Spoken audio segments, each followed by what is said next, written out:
全運會嘅全稱究竟係點呢？咁 A 呢就係東亞運動會啦，B 就係中華人民共和國全國運動會，C 就係澳門全民運動會。咁你覺得係邊一個答案呢？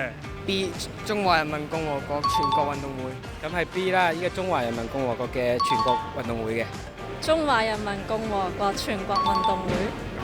澳門全民運動會。 B 應該係中華人民共和國全國運動會。全運會每幾年舉辦一次呢？ 4年咯，唔係5年。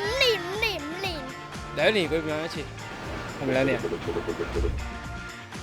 全運會全稱係中華人民共和國全國運動會，係中國水平最高、規模最大嘅綜合性運動會嚟㗎。由1959年第一屆到即將舉行嘅第15屆，見證住中國體育嘅發展歷程。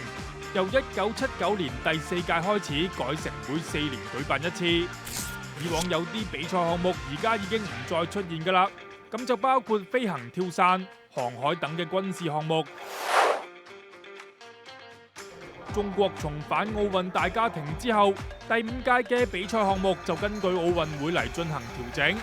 喺陸運會更增設大量奧運項目，將武術之外嘅非奧運項目一律刪除，並且由第7屆開始，定喺夏季奧運會嘅之後1年舉行，以保證全運會出人才、亞運會練人才、奧運會出成績。